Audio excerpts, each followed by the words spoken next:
Hello, Potter Than Hellions. Welcome back to the Potter Than Hell podcast for this bonus episode today. I'm sitting here across the table from me is BB. And we have a special guest today. He's going to be the feature of our bonus episode. And we have Mark Anthony K. from Project Gemineye. How are you, my friend? Very good, my friend. How you guys doing up there? We are or good. Down there? Yeah, down here. And actually, we were just talking to Mark about the weather. It's actually warmer in Canada than it is here in Pennsylvania, so go figure. Yeah. Hey, we're here to talk to Mark today about the new Project Gemineye album in the year 3073, Book 2, today we are recording, it's November 1st, and it just became available today for pre-order, and it will be available digitally on November 7th, which is, when is that, Saturday, right? Yes. Next Saturday, so by the time you're hearing this, if you listen to it the day it comes out, you have 2 days before it comes out. And if you listen to it after that, you'll be able to get it. And Mark, so before we get going, just give our listeners out there that may not have checked out our Project Gemineye episodes before, just a good outline of Project Gemineye and what you do, what it's all about. Well, Project Gemineye is my sort of baby, I guess, my musical project that I do. It's just me doing everything from recording to mixing to mastering. I do everything except actually physically press the CDs and the vinyl. That, unfortunately, I have to give somebody else to do. One day I'll have my own pressing machine. You wait and see. And, then I'll be able to do everything. But in any case, I do everything. I write the songs and sing and play everything. But I do mainly what would be considered like progressive metal, progressive rock with some little elements of, symphonic here and there. When it comes more with the more keyboard stuff, that's kind of sometimes geared as more like symphonic metal, but I'm mainly in the progressive metal genre, so to speak. This is album number 5. Every record that I've done has come out digitally and on CD and on vinyl. And it's gone very well. I mean, with the resurgence of vinyl, that has actually been my main selling piece of merchandise, to be quite honest with you. I mean, and the funny thing is now the CDs have been picking up quite a bit. I've been getting quite a lot of CD orders lately.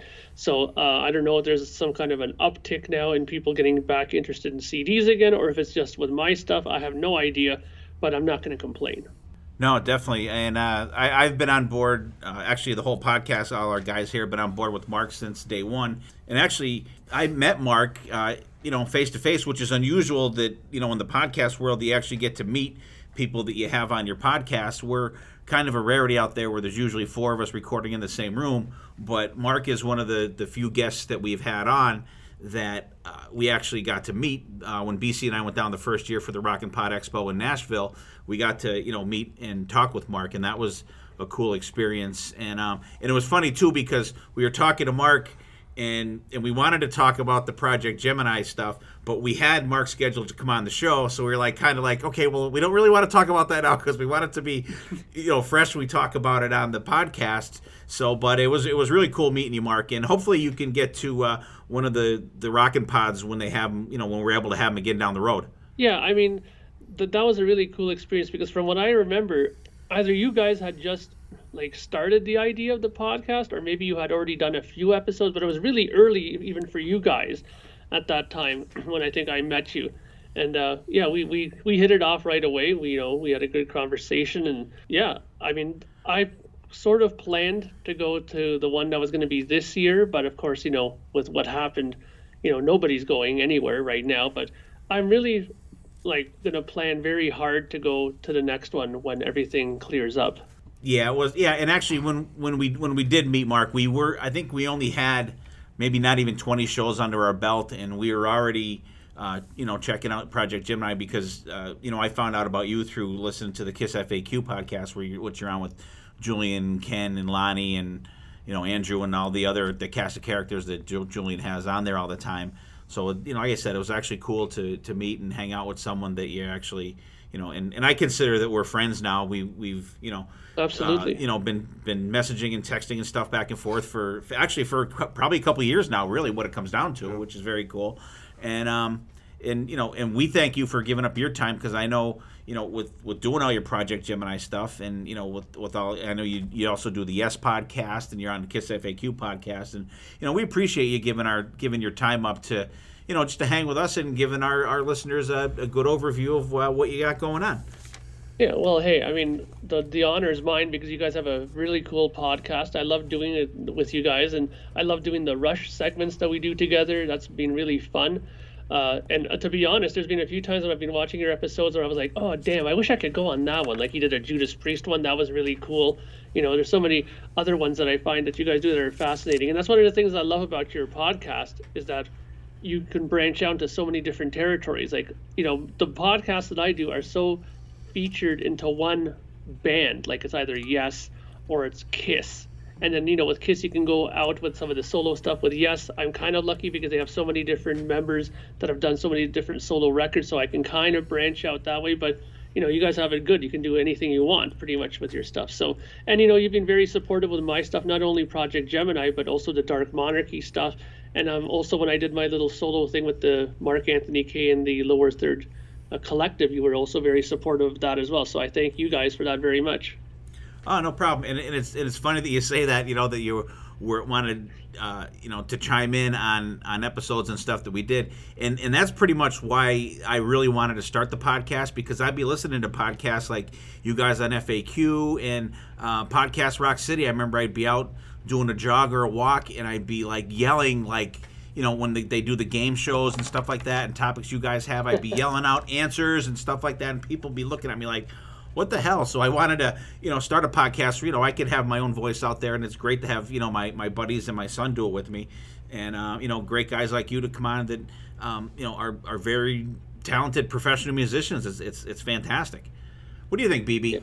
Yeah, I'm really impressed, Mark, how going from your first album to this one, how you really progressed, like as a musician and especially as a vocalist. It has to be somewhat difficult doing everything from doing the drum tracks to the vocals and getting your vocal the right tone that you want to get. It's got to be extremely difficult and probably also enjoyable for you as well. Yeah, I mean, I find that when it's a bit of a challenge, that's when I kind of feel like I'm most inspired to do stuff, because guitar has been my first instrument always, and that's always the thing I'm most comfortable with. With that said, bass guitar is also pretty simple for me to do as well, and keyboards have become a great love of mine as well, and the drum program. So basically everything that I do, I have a great interest in, and vocals was the thing that came to kind of last. But because I didn't want to be handcuffed to having to wait for people to write lyrics and to come up with melodies, because I already had them kind of running through my head, I just started singing myself. And obviously, I think my singing from record one, An Ordinary Day, to now has vastly improved over the records. And I've heard that a few times now, because I've done a few interviews with people, and that's kind of the things that they've brought up, where they've said that the singing has really improved on my end, which, I still think I have a ways to go as a singer, but I think I'm getting better at it. Like the first opening song, I really tried to use a nice lower voice, and because I've remembered a lot of my co-op teachings when I was working at recording studios, and they were teaching me how to approach the singing, like get in close if you want to use a low voice, pull back when you're using a higher fuller voice. All these little tricks are starting to come back to me now, and it's starting to help with the singing that I'm doing. Yeah, and one thing that I now that we're talking about the vocals on your material, I think that in my humble opinion is that as you go along, I think you could hear the confidence you have in your own singing abilities now. I think you go for it a little more, and you're not as, I won't say timid, but like not as laid back as a lot of the vocals on the earlier albums were. Yeah, I totally agree. I mean, back at the beginning, like you probably figured out. I mean, it wasn't exactly my biggest comfort zone, the singing, but I figured that if I wanted this to work, I had to do it. So I had to buckle down, sit down, and do it. And I can tell you now, when I sing now and I record stuff and listen back to it, I can listen to it pretty confidently. Like on the first album, when I was listening back, I was always kind of like so second guessing myself. Is that okay? I don't know, But I was glad I did the first record and that it came out the way it did, because it took me to where I am now. And the funny thing is, a lot of people whenever I ask about, what's your favorite record or stuff like that, a lot of people still cite Ordinary Day as one of their favorites. And a lot of people ask me if I'm ever going to press more vinyl of that because they want to get it still. So that's a good sign, at least from that end of it.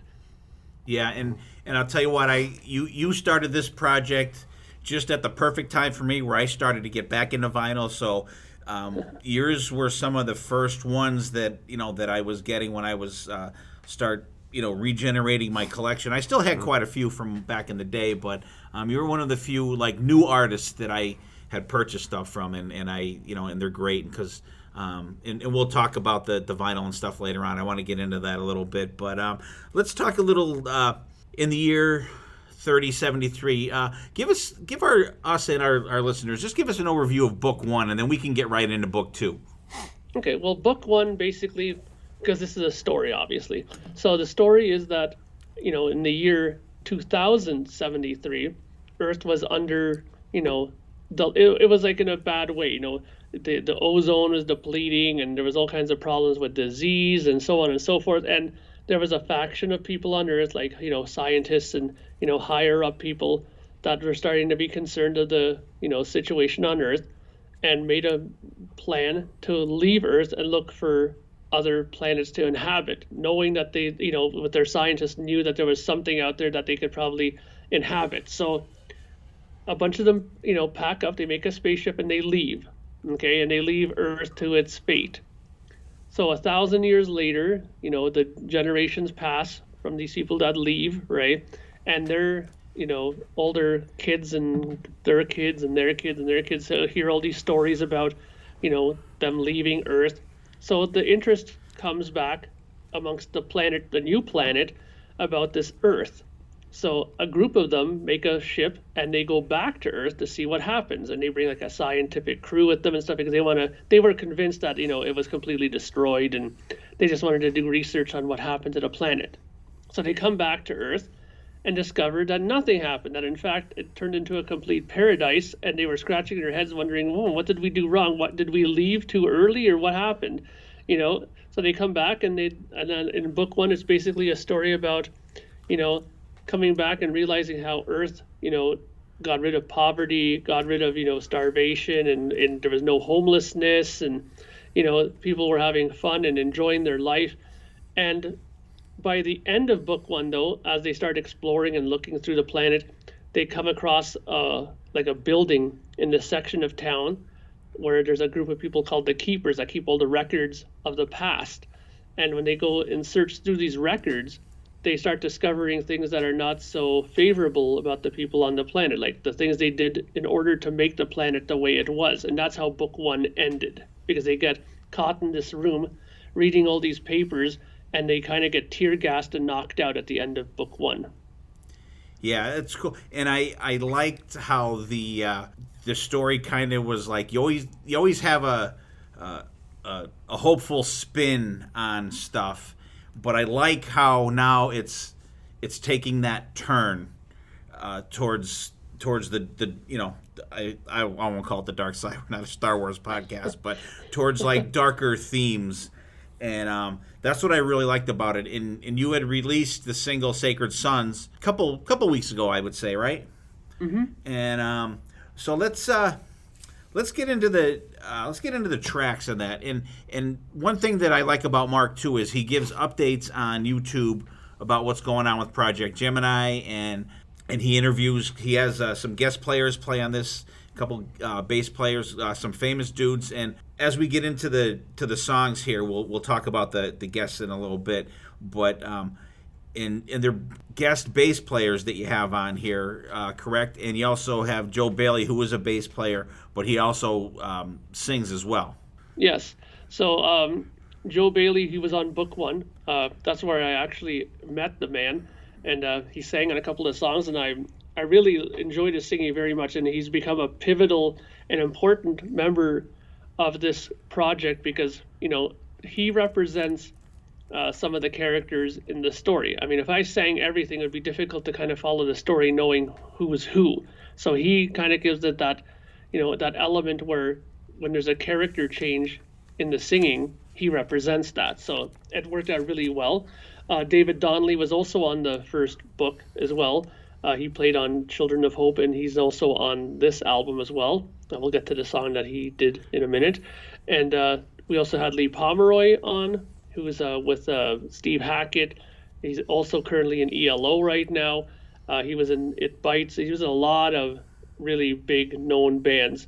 And of course, Mr. Billy Sherwood from Yes is playing bass on this as well. All right. And when I saw his name, I'm like, holy shit, like, it must have been really cool, and a really cool moment for you too, as a professional musician, to have a guy that was in the band Yes. I mean, they're one of your staples that you listen to when you're on a Yes podcast. So is that how you got him, through that podcast? Yeah, I mean, through the Yes podcast, I got quite a few connections, obviously. But the funny thing with Billy, though, is that I had met Billy before I had done the Yes podcast. I went to the NAMM convention, and I'd kind of run into him, just like I saw him, and I didn't talk to him at that point. But what ended up happening is I got an email when I got home, and it was from Billy Sherwood, and he had ended up writing to me thinking I was a different Mark, some other Mark that he knew, right? And he must have mistook me on my Facebook page for that person. And he gave me his phone number. He said, "Hey, give me a call, dude." So I ended up calling him, and we had this hour-long chat. And about halfway through it, he realized that this wasn't the Mark that he thought it was, right?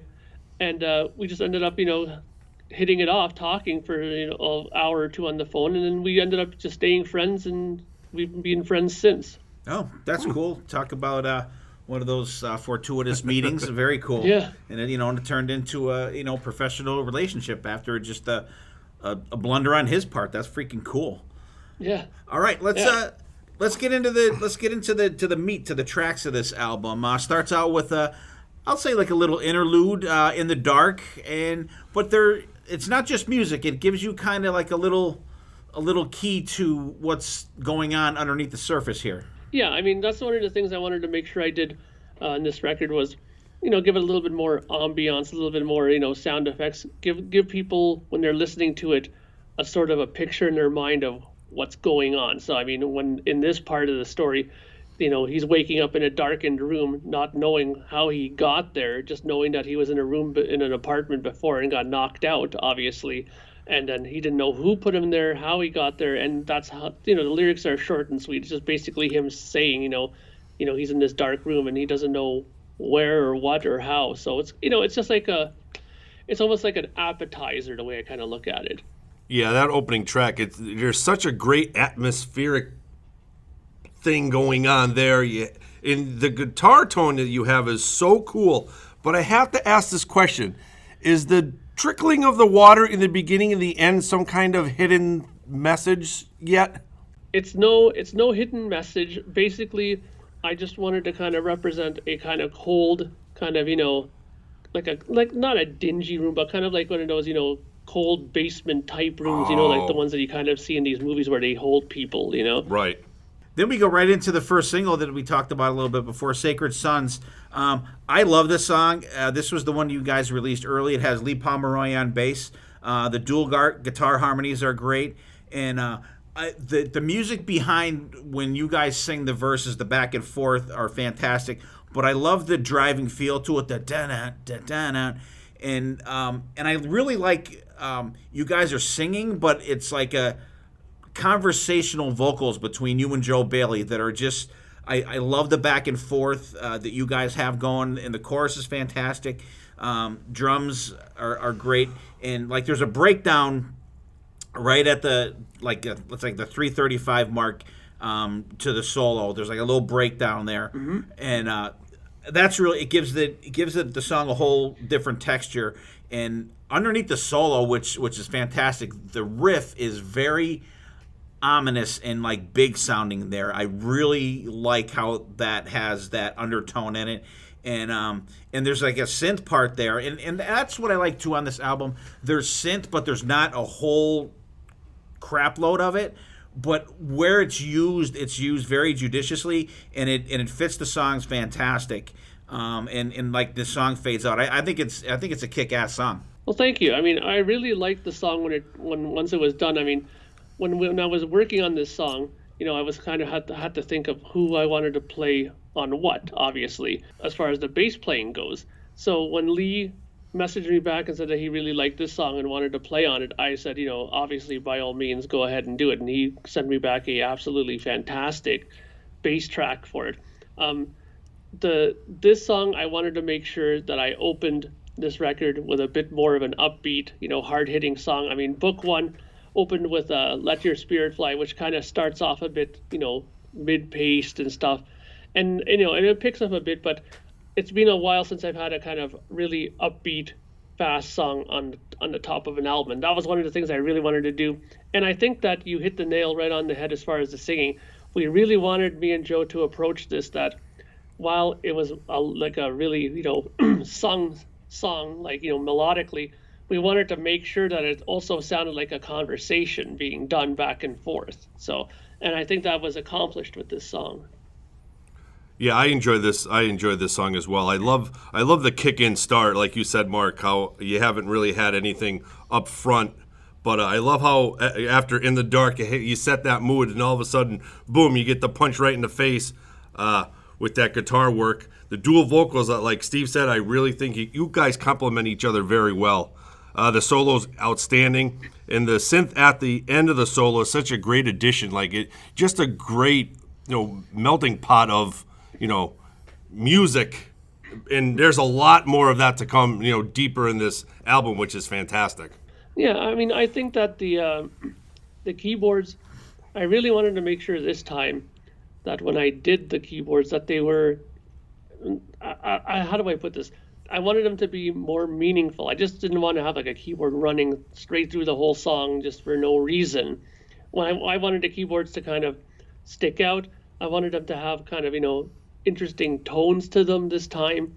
And I wanted them to, really stand out when they came in because, in the verse parts, it's pretty much just guitar, drum, and bass and vocals.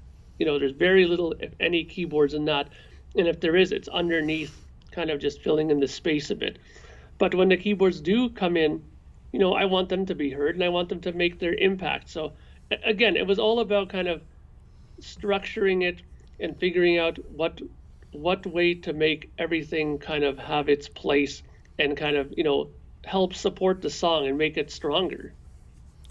Yeah, and it's a great kickoff to the album, and and these guys know, and if you listen to the podcast, I'm not a huge fan of like interludes and stuff like that, but I don't mind the ones like this one, like "In the Dark," because it has a meaning to it. It brings you into the album, and then once you get done with "Sacred Sons," it goes to "Back Streets of Paradise." You get that rainy start, which kind of gives me like a Queensryche feel, like you get in Another Rainy Night, like kind of deal there. You get the angry crowd noise, and that in itself gives you the feel that this is not the paradise that they thought that they were coming into, that they were so surprised by. And it's a very intense start to the song. David Donnelly plays bass on this one, and screams fill the air. You have more like, and I like how you layered the vocals on this. Lyrically, bad shit starts going down. People are getting nabbed off the streets. I like when you throw in there, "This is the address of the damned." I think it's a fucking great line. I love it. The solo's great. And when you do your solos, I like when you get that giddy, giddy, giddy, giddy, giddy, like that giggity type, like half muted picking that you do and going into like a lead run. I friggin' love that song. And you do that throughout all your albums, and it's hard to describe, but when you hear that, you'll know what I'm talking about. And there's a great tempo change during the solo, and you do have a keyboard solo thrown in here, which is great. Like I said, they're used very judiciously throughout the album. And there's another tempo change after the solo, just like bam, bam, you get these two songs right off the bat, and we're off and running here. Yeah, I mean, the thing about this song was that as far as lyrically, what's going on here is while the commander and the lieutenant are held in this kind of luxury jail, as I like to put it, because it's all comfortable and they're trying to make them all comfortable in order to kind of convert them into the Sacred Sons kind of group people. And, they have this lady that keeps coming in and out of the room whenever while they're staying there, and she's like obviously like some sort of a cleaning lady, but she doesn't communicate with them at all. And eventually she kind of like sneaks over to them and gives them a note with saying who she is. Her name is Helen, and that the story, her story, is basically told in Backstreets of Paradise. Like the whole thing that you're hearing that I'm singing about is just her story, how her family got captured, and then after she started to look for them again, then she ended up getting captured, and she ended up working for the Sacred Sons. It was either work for them or be killed, basically, is what they suspect, right? So this song is just basically her backstory. Yeah, I love see that. Now that kind of answers that a question down further, but Okay. I like Steve said, I love that angry start, and it's funny when you hear that angry crowd and you look at the title, it's the Backstreets of Paradise. You're almost like in the Hood of Paradise with these people screaming more darkness, which I absolutely love to this. 1,000 disappeared, your family's gone, like just powerful lyrics and vocals to this. And the another great solo you did, and the musical ending on this is my favorite. I like sometimes like some things just fade out. This runs and it has like a great run to it. I absolutely loved it. Yeah, I really like the way this one ends as well. This is one of the songs that I think I'm like, I wouldn't say the most proud of, but it's probably one of the ones I have I'm most proud of writing as far as the lyrical writing, because I think it tells the story well, and I think the chorus is pretty strong with that whole "every night I think of home," and then I say "every night I dream of home," and like I kind of mix up the words a bit with it, and I think the storytelling in that is pretty clear, and I think that's one of the things that I like about this style of writing, because sometimes when you listen to concept records, when you have to overthink about it too much, that's when you start losing me a bit. I like to follow the story, you know what I mean? I like to be able to know what's going on in it. And so I think this song is pretty clear on what's going on. Yeah, definitely. And like I said, like one of my main things that I love about these albums and actually this genre of music, like the progressive metal stuff, I love the time changes in these songs, and there's some great ones in that one. And then we get into the Great Lie, another one with Joe Bailey on bass. It's got that beginning part like that. It's got like a Pink Floyd helicopter sound type thing on the keys, and the piano are up front. I really like the intense Iron Maiden like galloping in there. And this one is the main guy. Is he really broken, or is he faking just to lure these guys into a false sense of security? It's got excellent dual guitar harmonies on there, and the chorus is absolutely fantastic on this one. Yeah, well, I mean, this is one of those ones where I wanted to make a song this time that wasn't necessarily going to be too overly long. Now, this is probably one of the rare times where I kind of sit like, in the 4 minutes, 50 seconds region of a song. Because usually I'm quite longer. Like, I usually have like 6 minutes, 7 minute songs. And this is one of the shorter ones. But again, at the beginning of the song, I did like a really interesting backward guitar effect thing at the beginning. And then it comes up with that sequencer keyboard thing that you were mentioning before, that kind of Pink Floyd thing. And lately, actually, I've been really getting into playing piano more, so that's starting to become more evident, I think, in my recordings as well, with the use of the piano.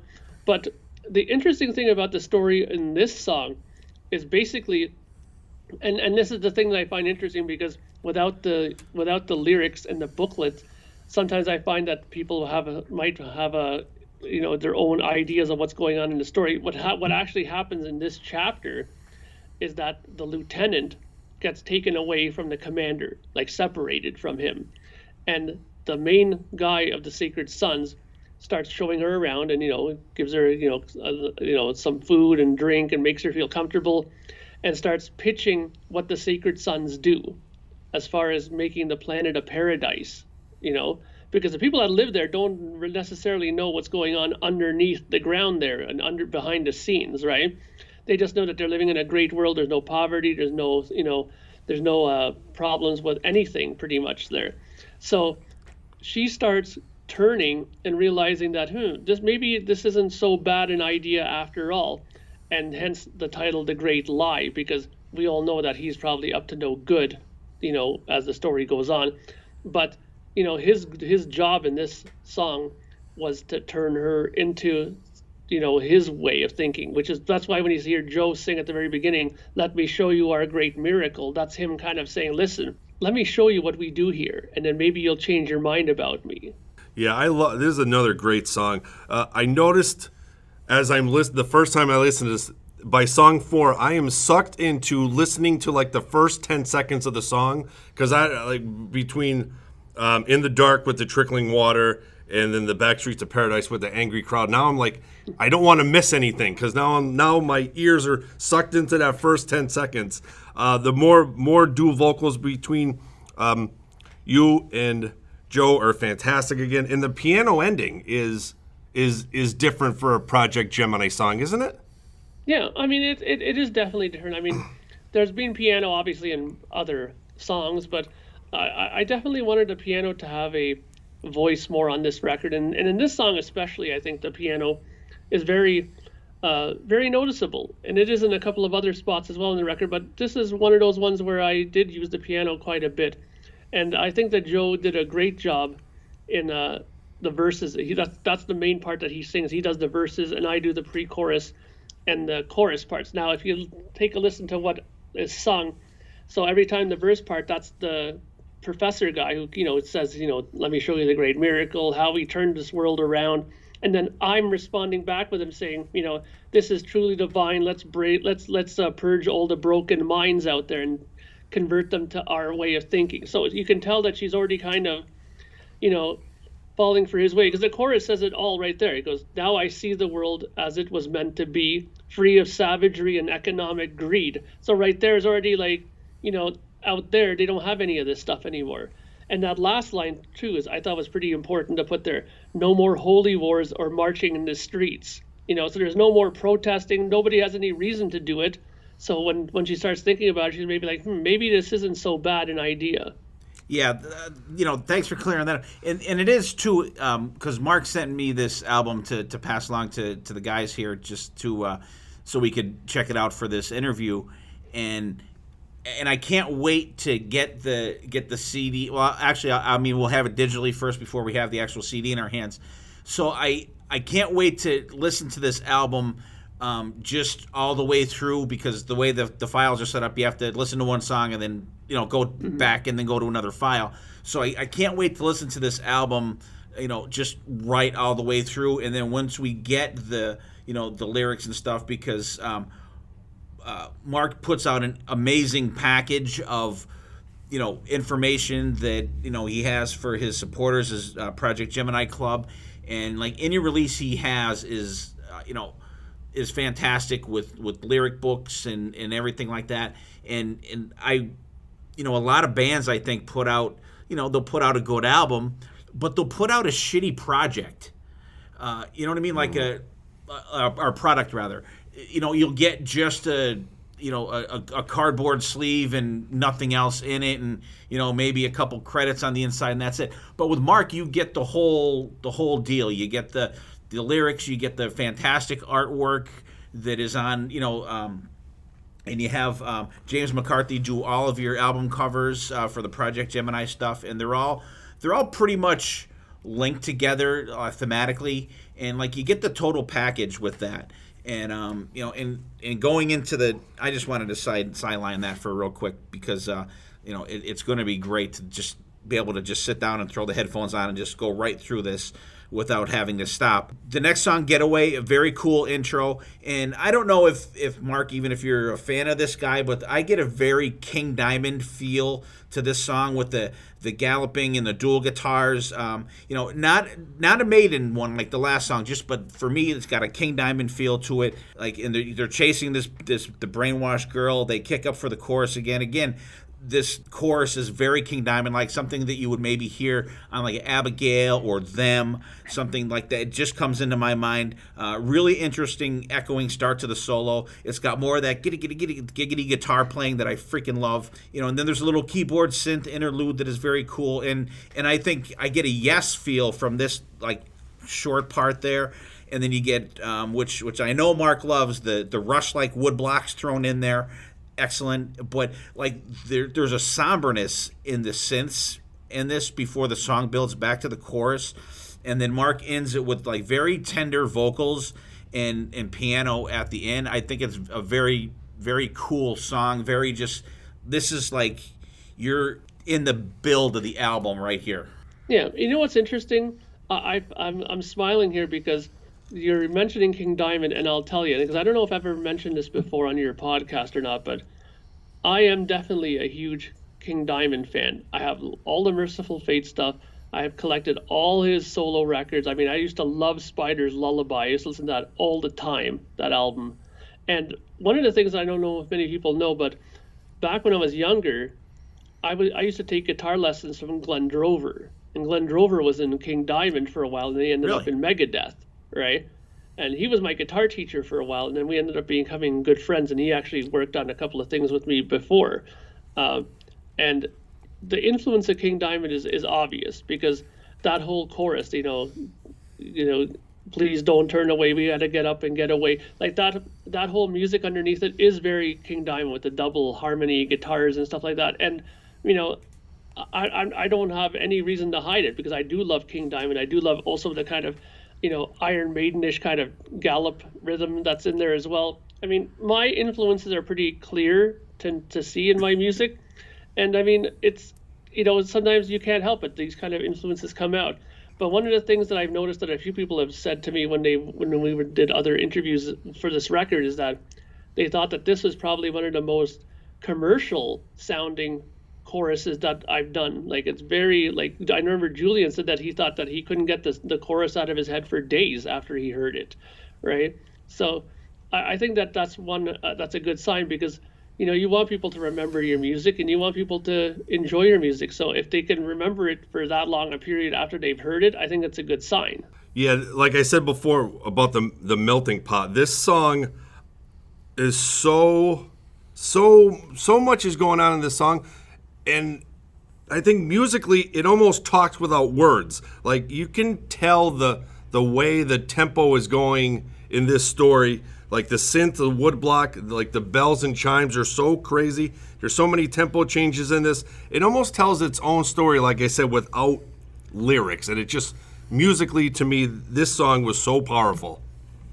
Yeah, well, I mean, the thing is, I had to do that mainly because the topic of this song is basically he escapes his room that he's left in because before that in the story the professor guy, Professor Stanislav, that's his name, he ends up coming over and telling him that he has converted the lieutenant to his cause, and he doesn't believe it. No way, she'll never do that.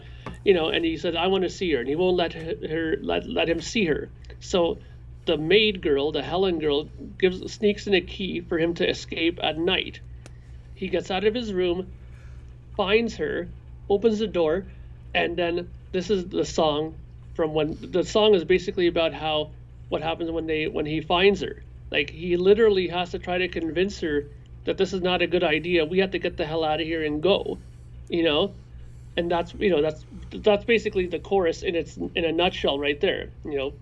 Please don't turn away. We have to run and get away. I mean, I didn't want to make the chorus too overly complicated as far as meaning and stuff like that because I want people to understand what the heck is going on here, right? Like in the pre-chorus I put here, why is she so afraid of me? Because he tries to talk to her about it, and she kind of like recoils from him every time he tries to get closer to her and say, listen, come on, let's get out of here, and grab her arm, and she's like, no, like stay away from me. You know what I mean? And that's why at the end, like that whole section where he's kind of like, when I'm kind of singing it more, timidly, is he's almost at that point. He's almost at the point where he's, giving up trying to convince her. Like he's almost out of energy trying to convince her to come with him, right at that point. And the whole middle section I thought was a nice tribute to my kind of influences. Like you kind of hit on it with the wood blocks from Rush and the temple bells. Like those two bells are also kind of like very Rush like from Xanadu and stuff like that. So I like doing that because that was also one of the things that people mentioned that I did in Ordinary Day that I didn't do on any of my next records after that. So I wanted to bring back some of those, little tones and textures that people enjoyed from my prior records. So, this song lyrically is very important because, does he convince her to go with him? That's basically the the text of the lyrics, Yeah, and I like that I'm glad you mentioned that about those certain textures with the wood blocks and the tubular bells and stuff like that. And I think it's a good thing that you don't do that on every album, because when you haven't heard it in a while, then you hear it and you're like, "Oh, it's back." It's not something that you're used to hearing on every album, on a song here and there. So if it's something that's not used for a while, I think it has more of an effect when you do hear it again after a while when you haven't heard it. No, absolutely. I mean, don't get me wrong. I didn't mean that like from here Oh, on no, in. no. There's gonna be wood blocks and Yeah. It's I just thought that it was maybe time to bring those in to help reinforce that whole middle section, because actually that whole middle breakdown part has probably one of my favorite keyboard sounds in there from my Roland Gaia that I have here. I really love that sound of that lead line that I do on there. I think it really has a really impactful sound to it. And I think that whole middle part just came together so nicely. I was very pleased with the way that came through. Yeah, it did, absolutely. And then we get into Mastermind, and it's not Mastermind, it's Mastermind. And I like, and I have to, for me, I have to make that distinction, because when I was typing my notes out, I'm like, I put Mastermind, I'm like, it's not that, it's Master, space, mind. And it's got Joe Bailey on the bass. It's got a really heavy start, and background synth in it is very cool. The lead guitar and keyboards underneath, I think they have a very 70s sound to them, almost getting back into like the Yes kind of feel to it. And when you get into that acoustic part, that is absolutely, for me, a Yes part of the song. And I'm not saying that in a bad way at all. It has just that plinky, like Steve Howe type acoustic guitar sound in there, but it's got for me, an unexpected acoustic guitar solo in the song, and then it kicks into some shredding, which I think is fantastic. This is a song I could picture being played live, just the acoustic guitar on the stand, and just doing that solo in it, and then just stepping back, and then having your electric guitar strapped down there to shred for the rest of that solo. Our heroes in the song, they're trapped. It's time. They're sounds like they're caught, and they tell them, hey, it's you guys had your chance to come along to our way of thinking. You guys are fucked. It's time for you to disappear. But then they're like, other people know that we're here, so I think they're trying to say, like, even if you get rid of us, there's more people that know what's going on here, and it's not going to be, the big secret that you thought it was for the longest time. Very nice, very nice. See, I like it when people read the lyrics and really start to compute what's going on, and that's pretty much exactly it. I mean, if you like, the first verse of the song is basically, I take her hand and start to run. So obviously he's convinced her that it's probably a good idea to get the hell out of there, right? And then by the end of the first verse, they're captured. They run down the wrong hallway, they get cornered, and they get captured. So now basically the song becomes one of those situations where Joe sings and then I sing, and we're having a conversation back and forth, because he's the one saying, you tried to get away, why, we can't let you go, too much to leave, basically thing. And then he starts saying, look, I know how you guys think, you don't believe in killing people apparently, so you can't kill me, so you're gonna have to let me go. Basically it's like a conversation back and forth. And that whole middle section that you mentioned about the acoustic guitar, yeah, that was totally Yes inspired. I mean, I love Steve Howe and his guitar playing, and I've always wanted to have a part in the song, that kind of has that kind of complete drop down to just a singular guitar with a little bit of keyboards underneath. And Joe was very happy to be able to pull out his fretless bass for this. For the very first time, he said, in a long time, he's able to pull out a fretless bass, and that, I think he did a great job. And this is one of the songs that I have to say Joe did a brilliant job, not only singing but bass playing on this song. It's just incredible, the little lines that he put in, especially near the end of the song, where we do that whole outro chorus together, where he starts singing, "Goodbye, my friends, it's time for you to go." Like, the bass playing in that section, if you really listen to it, is incredible that he does on there. It's just fantastic. And then an interesting bit is when I do the last part, when I said I won't go quietly, and you hit on the most important line is, others know we're here, is very important, because one thing that you guys didn't get, and I apologize because I had to arrange this to happen, is right when I hit those last three chords, the dun, dun, dun, and it starts fading out with that guitar line, something is put in there, and I'll let you guys in on what it is because you'll hear it soon enough when the album is released.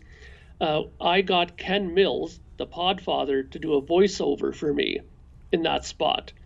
And basically, what it is that while they're trying to, grab the commander and take him to this casket, to put him into this machinery, they get interrupted by this, radio signal, and all of a sudden you hear his voice come through, and it's Ken, and he plays Admiral Jackson. What's it? Oh, geez, I forget what I named him.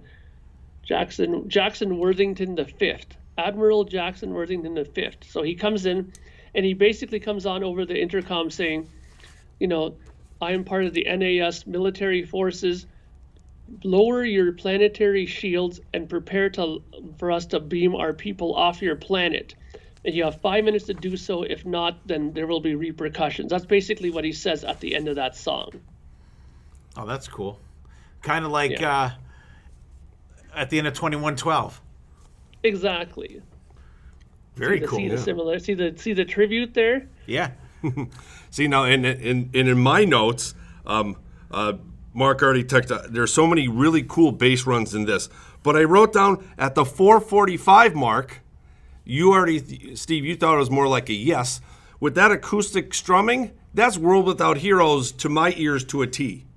I'm like, really? Like World Without Heroes. I'm like, that's what I was going to ask. I know. Mark was a big Kiss fan. Was he kind of doing like World Without Heroes to go along with the story? But I guess it's not, and I guess it's totally not even close. But From the Mind of BB. But definitely, when we're done, I'll put it on. Put it on so you'll hear it. You're like, oh yeah, you didn't. Oh. See, you already had the yes. You have the yes road, and I went, oh wow, heroes. That's World Without Heroes. But yeah, well.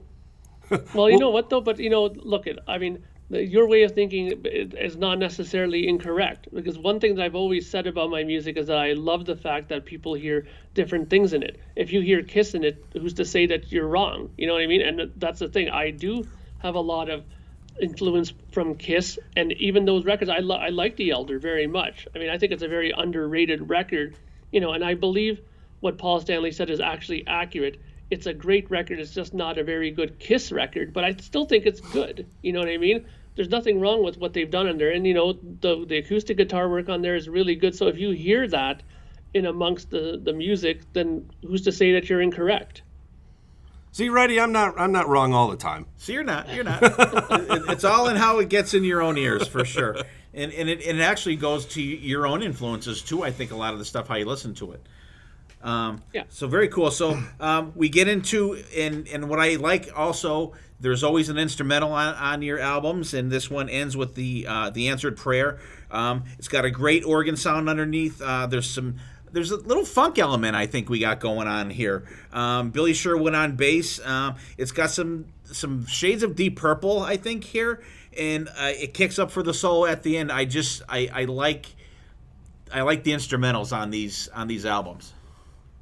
Yeah, well, basically the instrumental at this point, I kind of envisioned it as, when you're in the theater and now all of a sudden, you like I said before, you have that little Ken Mills sequence where he says, you have 5 minutes to drop your shields, otherwise we will take matters into our own hands.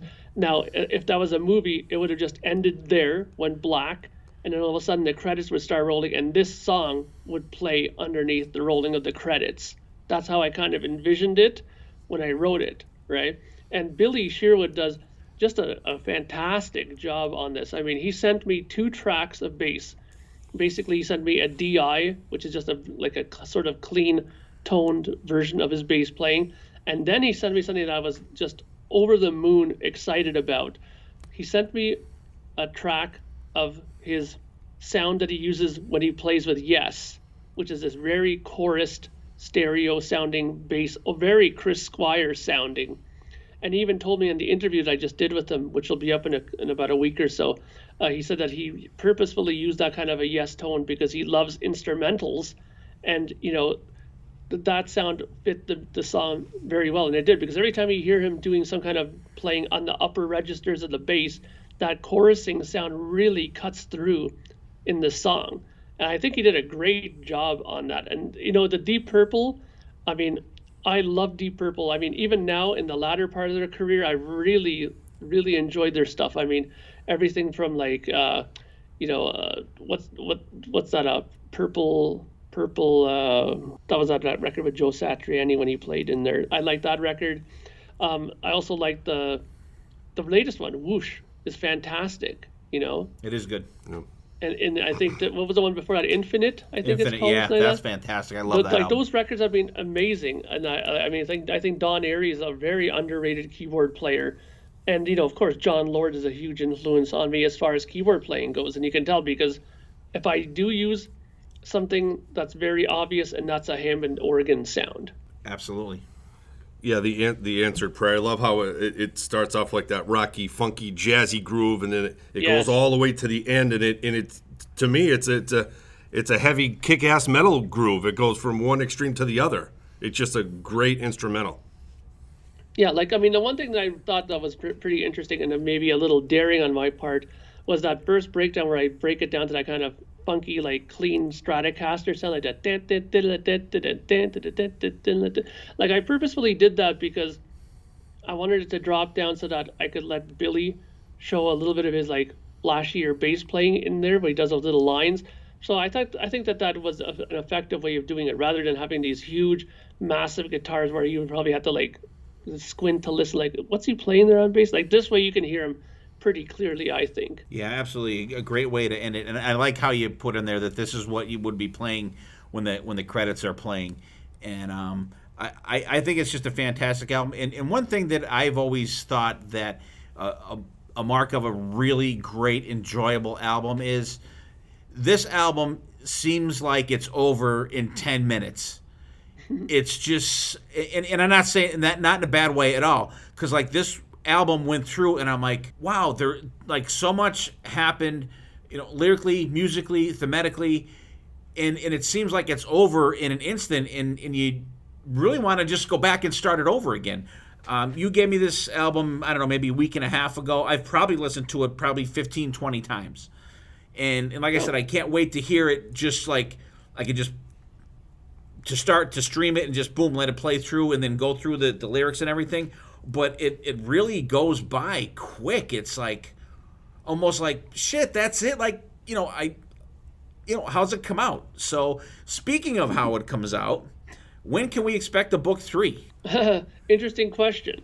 Well, because right now, I'll give you my timeline of what I'm doing, and you might think this is insane, but I'll run you through what I'm doing. So right now, obviously there's the pre-order of the CD happening right now.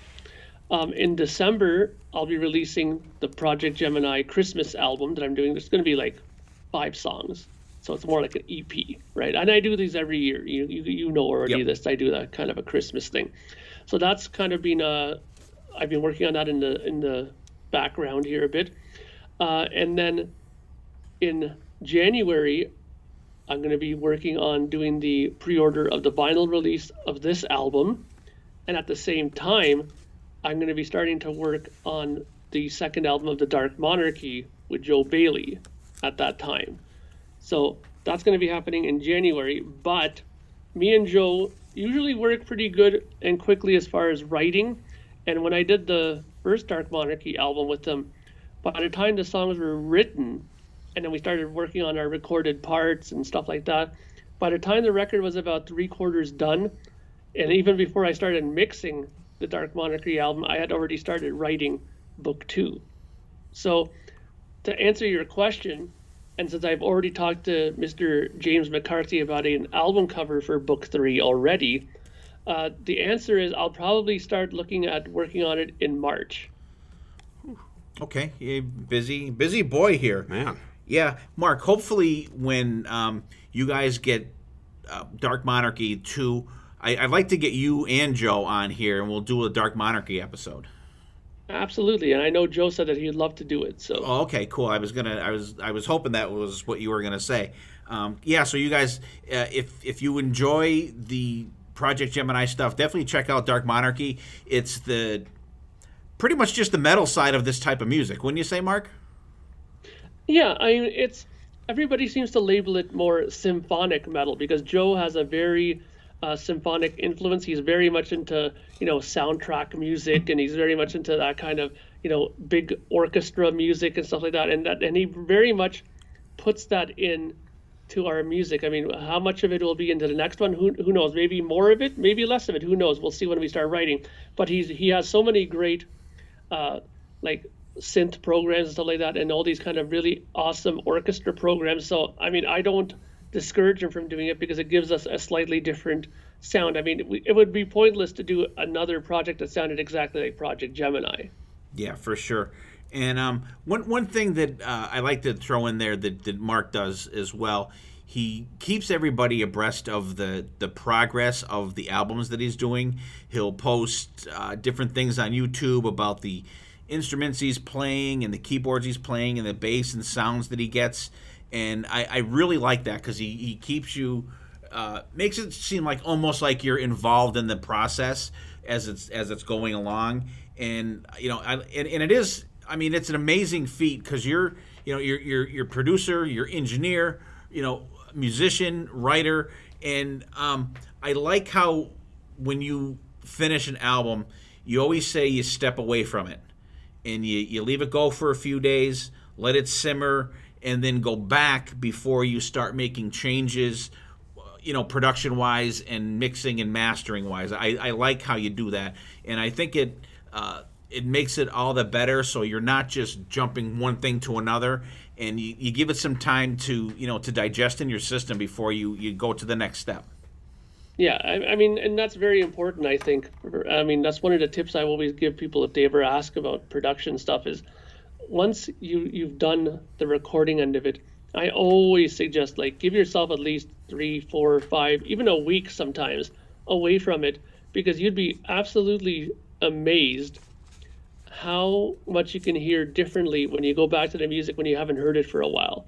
Because then all of a sudden you go, oh, wait a minute, what did I do there? What's going on there? And maybe you realize that you didn't want that part in there. Or maybe you'll realize, oh, I need something more in here. Or maybe this chorus isn't strong enough. Maybe I need to add a more a harmony vocal. You know what I mean? You need that fresh look, fresh set of ears, they call it, right? When you go and listen to it. So, and the other thing that you touched on, the keeping people updated. I've always loved doing that, where I do those little Facebook updates where it's Project Gemini session, vocal sessions. This is what I did today. This is how I approached it. This is the microphones I used.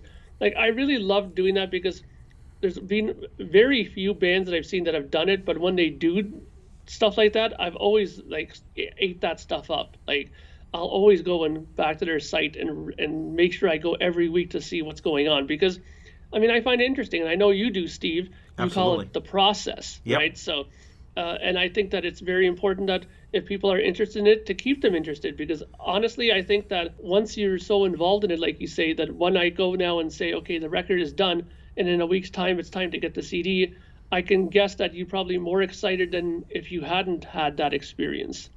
Right, and for me, when you put out those videos, the updates and everything, it doesn't make it seem that long in between albums. So if you put this out in say November now, and then you start working on book 4 in March, so you got December, January, February, and into March, you got 4 months before you're even starting to work on it. But that process and the extra stuff you do with Dark Monarchy, it makes it seem like it's much less of a time between albums because you're having content out there. Yeah, and that's I think that's extremely important, because there's one thing I've always had a pet peeve about, is the fact that there are bands that I know that their website and their pages are active when they're doing something like that, like making a record, and then when it's done, it's like tumbleweed for months and months on their site, no updates, no nothing. And I've always was taught when I was doing my co-op and stuff like that, even the business end of co-op, where they always told me, put something on your site every week, even if it's something very minor. Like this week I went to the studio and bought some new studio monitors for my studio. Even something minor like that makes people keep interested. Maybe he's going to start working on a new record now. You know what I mean? Like, could you imagine if somebody, like, let's say, like Paul Stanley said, I went to the music store and I got myself a new guitar and I was inspired to write some new songs. People will be right away writing all over the internet saying, "Hey, maybe there's going to be a new Kiss album." You know what I mean? Like, people view those kind of things as something that they get excited about. Yeah, it gives you hope that there's something coming along, and it also gives you an idea that, hey, this guy gives a shit about his fans and his supporters. Where if it's just crickets between albums, you're like, you kind of forget about him, and I think that sometimes you're not as into him if that happens. Yeah, exactly. And I mean, that's one of the reasons why I did the Gemini Club as well. And that's one thing. I mean, I've been a little quiet with that lately, but I will be starting that back up again in between this now as well. And that's one thing that I liked that I did for book one, is I sent everybody this kind of package that had, like, a letter from the NAS collective, for a special meeting of the people. And I had all these, like, documents about why they were leaving Earth. Like, it was a very kind of like almost like a spy file that I sent everybody. You know what I mean? And I know that when I sent it out and people started receiving it, people were messaging me back saying, "This is really cool. I'm actually excited about book one now." Yeah, it was great. And even sent that thing out. It was like a ticket. It was cool. Yeah. Yeah. All right. So, Mark, I don't want to keep you too long here today. We appreciate the time you spend with us, and absolutely looking forward to everybody hearing this album, because it's take it from myself and BB. It's absolutely fantastic. And like I said, Mark is a veteran on our show, and actually had BB look these up while we were shooting the shit here. Mark's been on several episodes. Here's just a couple he's on. We've done Project Gemineye episodes number 29, episode number 74.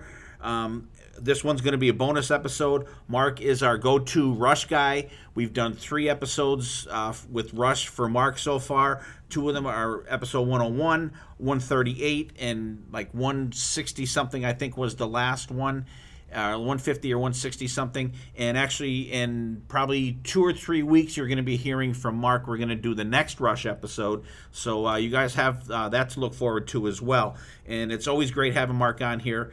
And we're going to get Mark on another episode too. Just, nothing to do with Project Gemineye, nothing to do with Rush, just a regular rock or metal episode. Cool. And I'll get together with Mark on that, within a couple weeks or something like that. I'd say probably after the new year with everything going on with his schedule and ours. But Mark, thank you. Give yourself a good plug here, and we'll wrap up. We'll let you get out of here. You can enjoy the rest of your Sunday. Great. Okay. Well, you got me excited, because this idea of doing another episode with you guys that's not Project Gemineye related or Rush related is great. I can't wait to hear what it's going to be. As far as my own stuff, the best thing to do if you're interested is to go to my Project Gemineye Facebook page. There's a group and a like a fan page. I hate the term fan. I always call them supporters. It's more respectable to the person.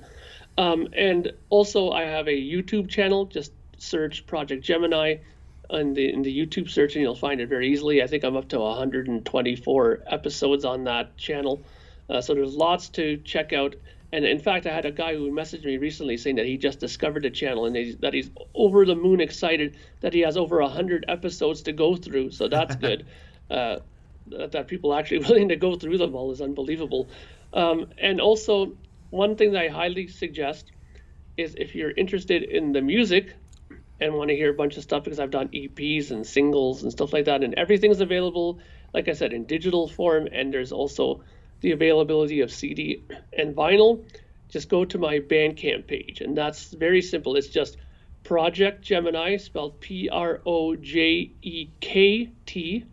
Gemini is spelled Gemineye,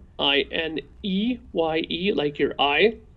So it's projectgemineye.bandcamp, spelled Bandcamp, how you would spell it, .com. And when you go there, you'll find my page. There's 16 items now that you can check out there, as well as a free compilation there called Tomorrow is Another Day, that has a couple of songs from each of my records that I did before this one. So if you want to get into my music and maybe you want to start off with something before you commit, money to it, then I suggest that you check out the free compilation record. All right, cool. What do you got, BB? Yeah, Mark, big, humongous fan. Thanks for coming on the show. Easily my favorite album out of the whole Project Gemini. This one really caught my ear. Fantastic job all the way around. Production is fantastic. Sounds great. It runs great. It really painted a lot of pictures in my head, and I can't wait till this comes out on a vinyl aspect, because I actually have book number 1 on a test pressing, so hopefully I get on that Bandcamp just in time to suck up that test pressing, so I can have book 1 and 2 on a test pressing vinyl. That'd be awesome. Yeah, I think that you'll have a good chance, because usually when I get the test pressings, I have at least 6 or so that I can give away. So usually, I think that you have a better than good chance of getting another one. All right, awesome. Once again, thank you, Mark, for hanging with us, giving us the lowdown on Project Gemini in the year 3073, Book 2 coming out. It will be available digitally November 7th, and the physical release pre-order is going on as we speak. And just go to those places that Mark mentioned, and so check it out. And thanks for hanging with us on this bonus episode, and thank you, Mark, for hanging with us. And BB, thank you too. I know you got a ton of shit going on, and here we are on a Sunday afternoon, and we're gonna wrap it up. So thanks out there, guys, for tuning in and checking us out. And check out Project Gemini, and check out Dark Monarchy as well. So take care of yourselves and each other, and we will see you next time, and there definitely will be a next time.